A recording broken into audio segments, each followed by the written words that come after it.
नमस्कार, NH1 news देख रहे हैं आप और मैं हूं हिमांशु शर्मा। आज NH1 न्यूज के माध्यम से हम आपको 5155 वर्ष पुरानी गुफा के दर्शन कराएंगे, जिसके लिए कहा जाता है कि महाभारत काल में जब पांडवों को अज्ञातवास हुआ था तो उन्होंने अपना 1 वर्ष इसी गुफा में भगवान शिव की स्तुति करते हुए बिताया था। महाभारत काल की रहस्यमयी और अद्भुत कहानियों में से एक जम्मू से लगभग 28 किलोमीटर दूर स्थित पांडव गुफा की एक कथा है।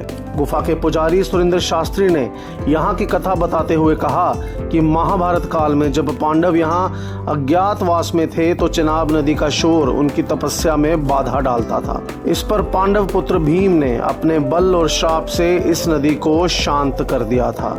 आज भी गुफा के पास 500 मीटर के दायरे में चेनाब नदी का पानी पूरी तरह शांत है, जबकि इसके आगे और पीछे यह अपने सामान्य रूप से बहती है। उस समय इस नदी को चंद्रभागा के नाम से जाना जाता था। आइए NH1 न्यूज के कैमरे के माध्यम से हम आपको इस पूरी गुफा, इस पूरे मंदिर के दर्शन कराएं और पंडित सुरेंद्र शास्त्री के मुख से जानिए इसका पूरा इतिहास।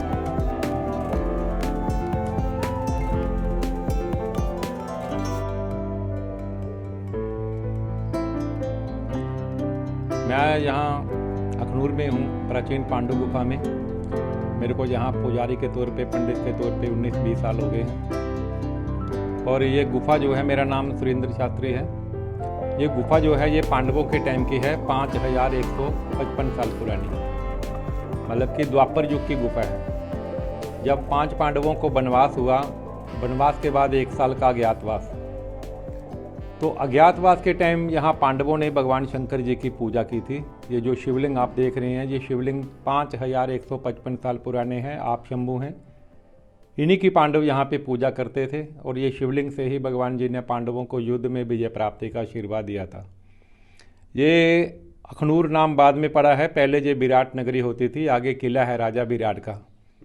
राजा विराट के पास ही 5 पांडव जो थे बेस बदल के रहते थे, जिसमें भीम रसोइये का काम करता था, अर्जुन वहाँ पे नृत्य सिखाते थे, द्रौपदी दासी बन के रहती थी, नकुल सहदेव घोड़ों की देख रेख का काम करते, और अर्जुन के जो बड़े भाई थे युधिष्ठिर, ये राजा को चौसठ वगैरह सिखाते थे। 5 पांडवों ने बेस बदला हुआ था। राजा विराट भी नहीं जानते थे ये कि 5 पांडव हैं जी। शिवलिंग के ऊपर आप जो देख रहे हैं नाग, ये भी उतने ही पुराने हैं। जिनको भी काल सर्प योग दोष होता है, नाग दोष कोई भी तरह का हो, उनका निवारण यहीं पे होता है। काफ़ी दूर दूर से लोग आते हैं जहाँ पे काल सर्प योग की पूजा करवाने के लिए। तो जो भी उनको रुकावटें, विघ्न बाधा होते हैं और यहीं पे उनकी पूजा होती है, तो फिर वो दोष से मुक्त हो जाते हैं। तो ये शिवलिंग से भगवान जी ने पांडवों को युद्ध में विजय प्राप्ति का आशीर्वाद दिया था। भगवान शंकर जी ने पांडवों की पूजा से प्रसन्न होकर उनको दर्शन दिए थे, तो पांडवों ने यहीं पे भगवान शंकर जी की 1 साल पूजा की थी। आप पीछे देखे होंगे हनुमान जी की मूर्ति, ये हनुमान जी की मूर्ति की पूजा भीम करते थे। तो भीम ने भी यहीं से भगवान हनुमान जी का आशीर्वाद प्राप्त किया था, बल प्राप्ति की थी यहाँ पे हनुमान जी से आशीर्वाद लेकर।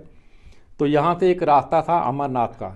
इस गुप्त रास्ते से भगवान कृष्ण पांडवों को लेके अमरनाथ जाते थे, और भगवान कृष्ण जहाँ बच्चे के रूप में ग्वाले बनकर पांडवों से मिलने के लिए आते थे। आप वहाँ देखे होंगे शिला है बहुत बड़ी, उस शिला के ऊपर भगवान कृष्ण जी के बाल रूप के पाँव के निशान हैं और गाय के पाँव के खुर लगे। पांडवों के यहाँ अमरनाथ जाने के बाद में 3 महात्मा जहाँ से गए थे वो वापस नहीं आए। अंदर से नाग निकलते थे, फिर प्रशासन ने इस गुफा को बंद करवा दिया था। काफ़ी दूर दूर से लोग यहाँ पे भगवान जी के दर्शन करने के लिए आते हैं। तो यहाँ पे पांडवों ने तपस्या की थी। आप दोनों तरफ दीवारों पे देखेंगे 5 पांडवों की मूर्तियाँ जो हैं पुरानी, ये उसी समय की यहाँ पे स्थापित हैं। यही है पांडव गुफा की जो हिस्ट्री। चंद्रभागा घाट का भी कोई इसके साथ इतिहास जुड़ा हुआ है। यहाँ 5 पांडव जो थे तपस्या करते थे, ध्यान करते थे, और चंद्रभागा जो नदी का शोर होता था, चंद्रभागा की जो नदी की आवाज़ होती थी वो अंदर तक आती थी। तो ये पांडवों की तपस्या में जहाँ ध्यान जब करते थे उसमें ये विघ्न होता था उनको, तो भीम ने नदी को श्राप दिया था। अभी आप देखेंगे 500 फुट नीचे से लेकर 500 फुट ऊपर तक देखेंगे, यहाँ पे नदी बिल्कुल शांत है। तो आप जहाँ भी अगर अंदर बैठकर ध्यान करेंगे, जहाँ ऐसे ही देखेंगे तो अंदर नदी की आवाज़ नहीं आती है। ये उसी टाइम से नदी को श्राप है, तब से ये नदी की आवाज़ अंदर तक नहीं आती है। इतना ही इतिहास जो है इस गुफा के बारे में है, जितनी जानकारी जो आपने हमारे हाँ, ये सारा उसी टाइम का है। काफ़ी संत महात्मा यहाँ ध्यान करने के लिए आते हैं, पूजा करने के लिए आते हैं, बहुत दूर दूर से लोग आते हैं। हर अमावस्या में यहाँ पे भंडारा होता है और शिवरात्रि में यहाँ बड़ी धूमधाम से मेला वगैरह लगता है। क्या संदेश रहेगा श्रद्धालुओं के लिए? श्रद्धालुओं को मैं यही कहता हूँ कि जैसे टीवी से देखने की एक अलग बात है, आप तो सिर्फ देख रहे हैं बैठे घर बैठकर, मगर आप खुद आएंगे तो आपको खुद अनुभव होगा कि इस गुफा में शक्ति कितनी है, वाइब्रेशन कितनी है। और यहाँ जहाँ भगवान कृष्ण जी के पाँव के निशान हैं, भगवान शंकर जी का शिवलिंग है, हनुमान जी की मूर्ति है, ये आप खुद आएंगे तो आपको खुद आनंद महसूस होगा। शांति यहाँ पे इतनी है कि आप कहीं सोच नहीं सकते कि इतनी शांति कहीं आपको मिलेगी। धन्यवाद। हर हर महादेव। हर हर महादेव।